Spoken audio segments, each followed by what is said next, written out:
Hey folks, this is Kelani. This is it. The calm before the storm. Patch 8.2 releases this very next reset. It promises to be one of the best patches we've ever seen in World of Warcraft, as well as one of the largest patches to ever come to the game. It's certainly the best patch so far in Battle for Azeroth, but there isn't really much competition in that field, is there? That might be patch 8.2's most significant challenge though. A lot of players have written Battle for Azeroth off at this point because some of the patches we've had weren't all too great. It's a lot harder to get people to start playing again when compared to keeping players entertained with a new patch. Anyone still playing will most likely think, oh sweet, new content, I'll probably play more than usual for a few weeks, whereas anyone who's already unsubbed and stopped playing has to go those few extra steps. Is this worth coming back for, resubbing for, patching the game for, maybe even re-downloading the game for? To bring back players, this patch has to be good. I really think we're at the pivotal moment for Battle for Azeroth. We're at a fork in the road, with good expansion on one side and bad expansion on the other. This patch decides which path we walk. Will it save Battle for Azeroth, or will it lead us down to the path of another Warlords of Draenor? I guess it all depends on how players take to the patch and how many players decide it's worth coming back for. So, should you play patch 8.2? Let's get the big one out of the way first. Does patch 8.2 fix any of the classes or make them more fun to play?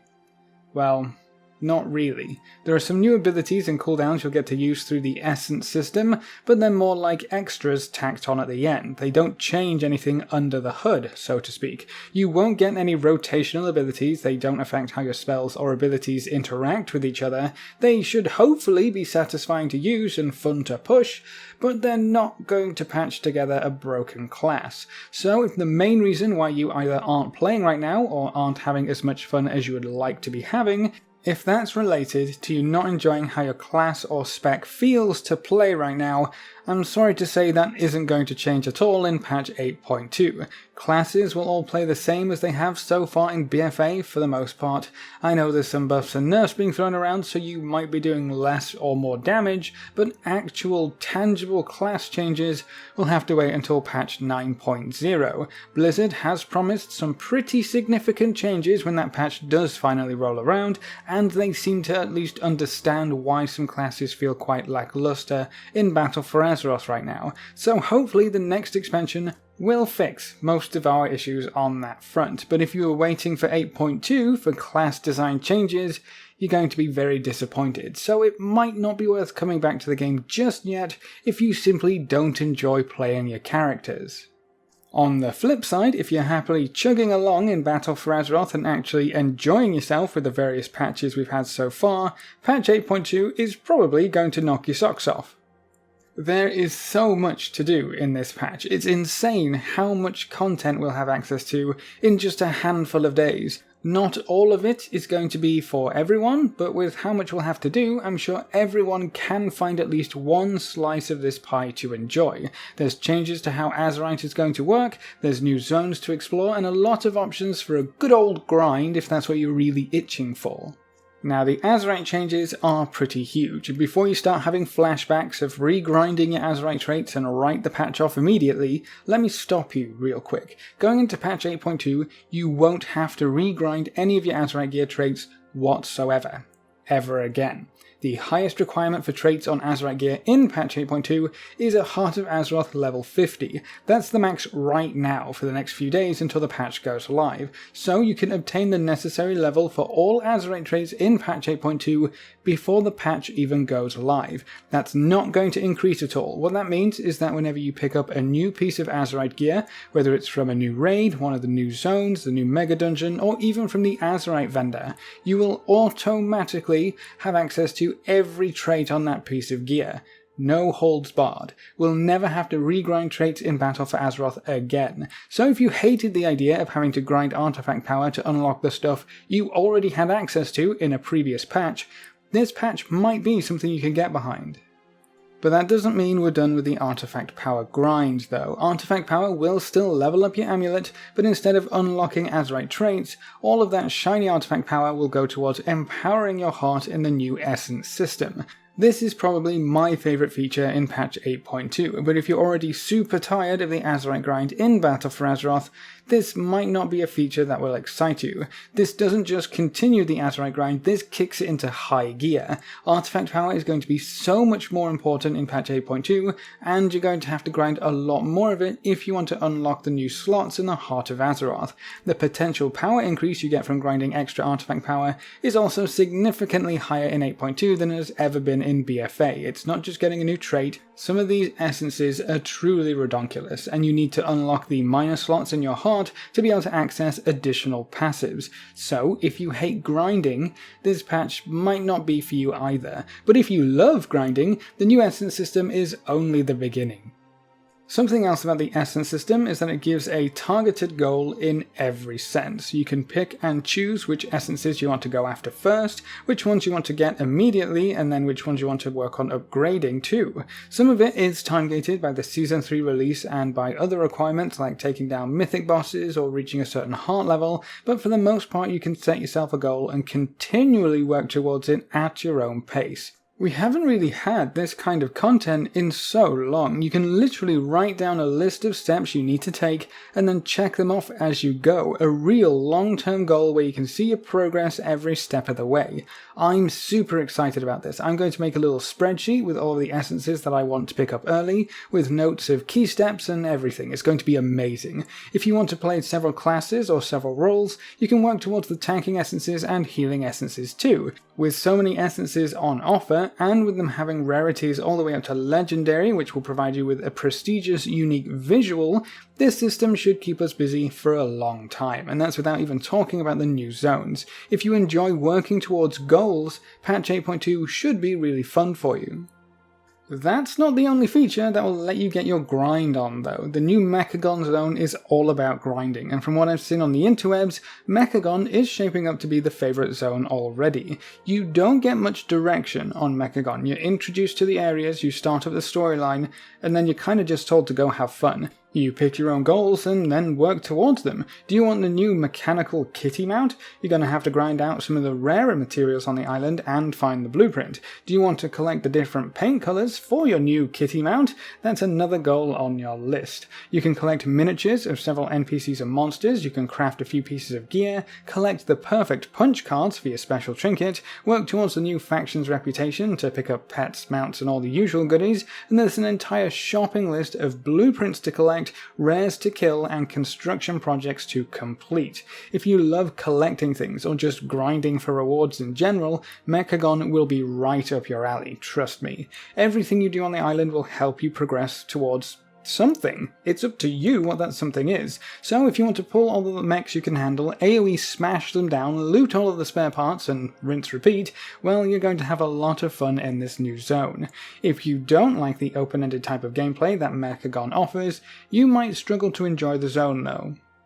Thankfully, we have another new zone, Nazjatar, which works like the typical new story-focused zone we usually get. It's very similar to Tanaan Jungle and Argus in that you get a big slab of rock and everything else to explore, and you're taken through it bit by bit with the story quests. There's a few smaller quest lines which will unlock new world quests and other rewards. Those help to explain the lore of the zone a little bit better as well, and then the rest of Nazjatar is honestly just what we've come to expect from a new zone halfway through the expansion. There's catch-up gearing with the benthic system that allows you to get 385 very quickly and then slowly progress up to item level 430 as you gather up the new currency of mana pearls. That currency is going to drive a lot of different cogs in the Nazjatar zone, so you'll be hunting for that whenever you can. And then there's also a large focus on the rares in this zone, whether you're going after reputation, world quest completion, daily quest completion, mana pearls, or a handful of other rewards. The rares will be one of your main focuses in Nazjatar. There's also some unique events both in war mode and non-war mode servers, so no matter how you decide to play, there's going to be something exciting popping up on the map every so often. After working your way through the story and unlocking the Eternal Palace raid entrance, you have a few systems you can continue to progress through in Nazjatar. One is the benthic gear. You can go all the way up to 430 item level just by collecting mana pearls, and upgrading your benthic gear, so that might be of interest to anyone who doesn't enjoy raiding or going through the dungeons. It's an alternate gearing path.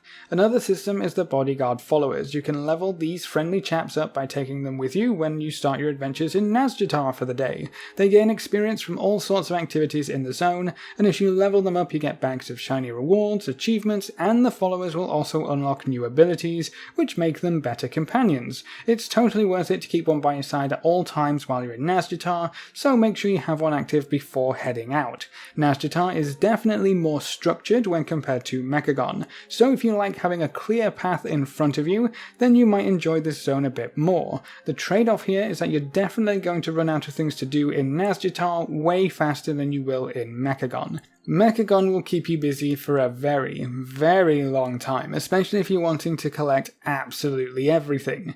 Nazjatar just doesn't have the same grinding mechanics, but this does mean that if you don't like one of the new zones, you might like the other. That could be reason enough to hop back into the game for patch 8.2, because you should enjoy at least one side of the new content available.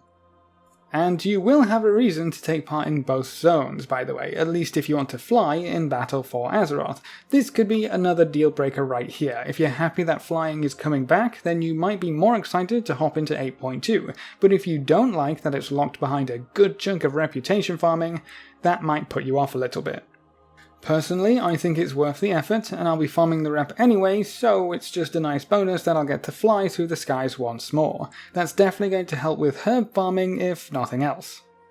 Patch 8.2 isn't just about the new world zones to explore though, they're actually releasing the new raid and a new mega dungeon more or less at the same time. You will have to wait 2 weeks from 8.2's release before you can enter the new Eternal Palace raid or the Mechagon mega dungeon, so if they're the only things you're interested in, then you might be a little sad to hear that they won't be available right away, but at least we don't have to wait for a patch 8.25 to come around, it's just 2 weeks. The Eternal Palace raid also looks amazing from what I've seen so far, and let's be honest, the raids in World of Warcraft are half the reason a lot of players come back for the major patches. Getting to see the next big bad in the story, check out the new encounters and how everything plays out, and grab a whole bunch of new gear at the same time. If you're the type of chap that always wants to see the next raid, even if it's just on normal or looking for raid difficulty, then you should absolutely come back for patch 8.2. The Eternal Palace will pit us against a variety of bosses under the command of none other than Queen Azshara. Her story has been years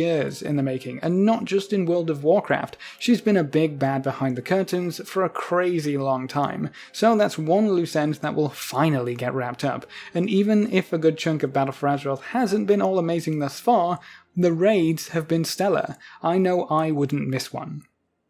Now, the Mega Dungeon is kind of in the same vein, and while I'm sure the majority of people who play to raid will also enjoy the Mega Dungeon, it can also appeal to anyone who doesn't like the large group play that comes with raiding. The Mega Dungeon is kind of like a mini-raid. It's a really long dungeon with 8 bosses total, so it's going to take quite a good chunk of time and effort to get through, but the most important thing is that it's still a dungeon. You only need to get 5 people together to start exploring this vast underground gnome city, so you can grab your closest buddies in Azeroth and go to town. If you enjoy Mythic Plus or dungeons in general, and you fancy a challenge, because it's going to be a challenge, let's be honest, the Mega Dungeon should be a really good fit. Sadly, while I would argue that coming back for a raid alone would be worthwhile, I'm not too sure I would say that this Mega Dungeon alone is worth your subscription. It's definitely a lot of fun, don't get me wrong, and it's perfect for anyone who enjoys the smaller group play, but I do think you'd have to find a few other reasons to play patch 8.2 to make it really worth your while. And then for the PvPers out there, yep, I think I see a few right in the back, maybe 1 or 2 of you with your hands up, fantastic, good to see you sticking around. A new PvP season will start up alongside the raid and dungeon opening up. That means new titles, new gear, new rewards like mounts and whatnot, you know, the usual PvP stuff. As a quick note, there is a very special PvP-specific essence that allows you to use another PvP talent, so that could be very exciting depending on what charges your batteries. All in all, I think patch 8.2 is going to be amazing for the game, and could be the turning point for Battle for Azeroth. If they use 8.2 to get back on the rails and get some more solid content to us within the next 6 months, then we'll be happily trotting down that good expansion path that I was talking about earlier. It's happened before, it can happen again. Mists of Pandaria had a bit of a rocky start, but when the Thunder King started causing a ruckus, the entire expansion was flipped on its head. Patch 8.2 has the potential to do that for Battle for Azeroth as well, but it relies on Blizzard keeping pace and not leaving us in another content drought. If you want some tangible, pursuable goals, then patch 8.2 should prove to be an amazing patch for you, and you should absolutely come back to the game. If you love to grind in MMOs, I would say the same thing. 8.2 has a lot of grinding, and you're well rewarded for the majority of it. But if you don't like grinding, or you don't like artifact power and can't stand playing your class the way it currently plays, you might want to take another extended break. Personally, I can't wait for Tuesday so I can start tracking down all the essences that I want and get to work finishing absolutely everything on Mechagon. I'm going to have a blast. But that's it for this video. What side of the fence are you currently on? Will you be playing patch 8.2 absolutely, no questions asked, or are you still hesitant to start up that subscription again? If you are hesitant, what's holding you back? What's the key reason that makes you think you wouldn't enjoy patch 8.2? Leave all your thoughts in the comment section below. A big thank you to all of our supporters over on Patreon. You can see their names floating by on screen. If you want to join these lovely guys and gals, you can find a link in the description below. Remember to leave a like just below the video before you leave, and if you want to see more, make sure to subscribe. But apart from that, thanks for watching folks, good luck and have fun, and as always I will see you next time.